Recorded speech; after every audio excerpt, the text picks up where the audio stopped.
सभी श्रोताओं को मेरा प्रणाम। आज हम श्रीमद् भगवत गीता का पाठ आरंभ कर रहे हैं। गीता केवल एक धार्मिक ग्रंथ नहीं, बल्कि ये जीवन का सार। ये हमें सिखाती है कि कठिन से कठिन परिस्थितियों में भी धैर्य कैसे बनाए रखें, सही निर्णय कैसे लें। महाभारत के युद्ध भूमि में जब अर्जुन मोह और शंका से घिर गए, तब श्री कृष्ण ने उन्हें गीता का उपदेश दिया। वही उपदेश आज हम सब के लिए बहुत ज़रूरी है। श्रीमद् भगवत गीता का आरंभ एक राजा के सवाल से होता है, लेकिन ये सवाल केवल युद्ध का नहीं, बल्कि नीति, धर्म और मोह का संकेत भी है। आइए हम सब मिलकर श्रीमद् भगवत गीता के पावन श्लोकों का आरंभ करें। गीता का पहला अध्याय, पहला श्लोक। धृतराष्ट्र उवाच धर्मक्षेत्रे कुरुक्षेत्रे समवेता युयुत्सवः मामकाः पांडवाश्चैव किम कुर्वत संजय। धृतराष्ट्र ने कहा, हे संजय, मेरे और पांडु के पुत्र जो धर्म भूमि कुरुक्षेत्र में युद्ध करने की इच्छा से एकत्र हुए हैं, उन्होंने वहां क्या किया। इस श्लोक से हमें यह सीख मिलती है कि जीवन के हर संघर्ष को धर्म के मार्ग पर खड़े होकर लड़ना चाहिए। संजय उवाच दृष्ट्वा तु पाण्डवानीकं व्यूढं दुर्योधनस्तदा आचार्यमुपसंगम्य राजा वचनं ब्रवीत्।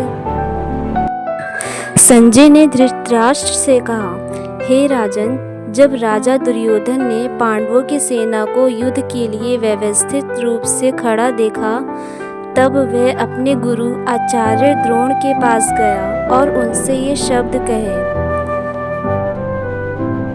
संजय को दिव्य दृष्टि प्राप्त थी। इस शक्ति से संजय कुरुक्षेत्र में बैठे बिना ही वहां घट रही हर घटना को देख और सुन सकते थे। इसलिए वे धृतराष्ट्र को एक एक बात सुना रहे थे। तीसरा श्लोक। पश्यैतां पाण्डुपुत्राणाम् आचार्य महिति च मूं व्यूढां द्रुपदपुत्रेणं तव शिष्येण धीमता।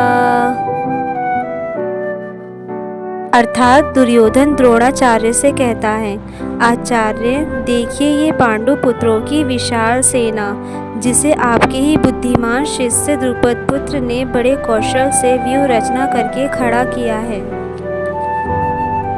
व्यूह रचना का मतलब है युद्ध के समय सेनाओं को खास तरीके से खड़ा करना और व्यवस्थित करना। दुर्योधन यहाँ अपनी चिंता और असुरक्षा प्रकट करता है। उसे खटकता है कि धृष्टद्युम्न, जो द्रोणाचार्य का ही शिष्य था, आज पांडवों की ओर से सेनापति बनकर खड़ा है। यह स्थिति दर्शाती है कि अधर्म पर खड़ा व्यक्ति हमेशा भीतर से भयभीत रहता है, चाहे उसकी सेना कितनी भी बड़ी क्यों न हो। यह श्लोक हमें सिखाता है कि जीवन में गलत कार्य करने वाला व्यक्ति हमेशा दूसरों को दोष देता है और अंदर ही अंदर डरता है। गुरु के शिष्य ज्ञान या बाहरी साधन किसी भी पक्ष में हो, जीत हमेशा सत्य और धर्म की होती है। अगर उद्देश्य धर्म संगत है, तो शिष्य भी गुरु के विरुद्ध खड़े होकर धर्म की रक्षा करते हैं। दुर्योधन की विशाल सेना होते हुए भी उसका मन अशांत था। उसके शब्दों में अहंकार के साथ साथ भय और ईर्ष्या छुपी हुई है।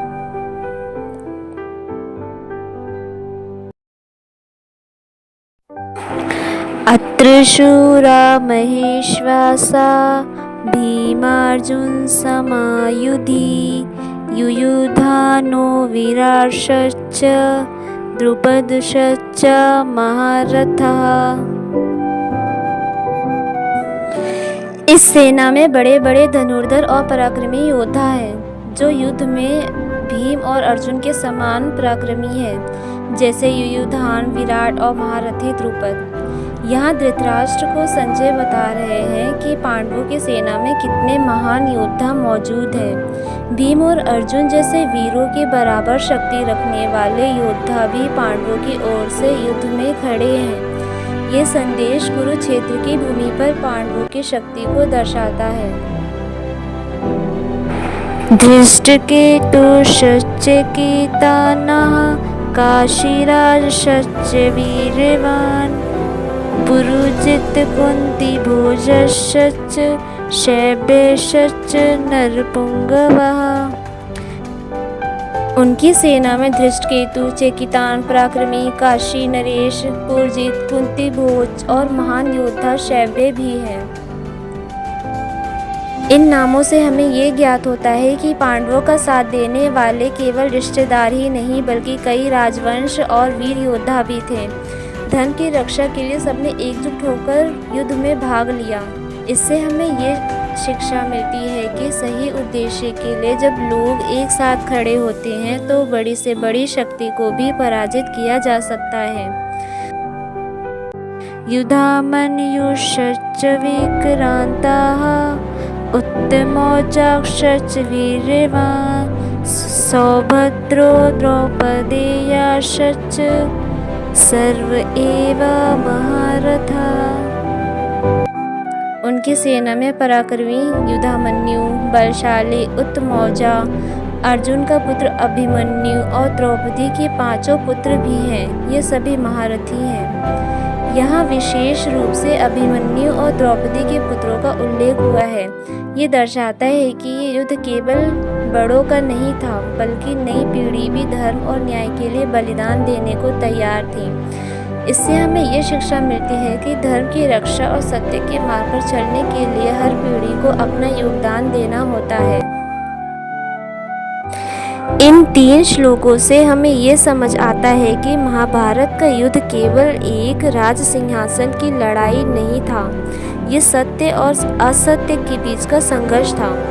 पांडवों की सेना में जितने योद्धा थे वे सभी धर्म की रक्षा के लिए खड़े हुए थे।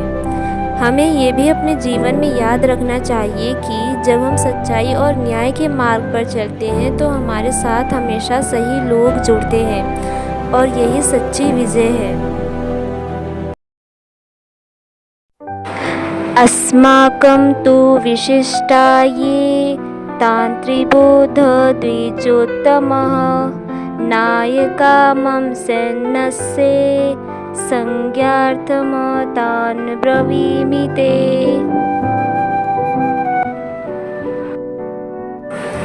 इस श्लोक में दुर्योधन द्रोणाचार्य से ये कह रहा है कि जैसे पांडव के पक्ष में भीम और अर्जुन जैसे पराक्रमी योद्धा हैं वैसे ही हमारी ओर भी बहुत से महान नायक और योद्धा मौजूद हैं।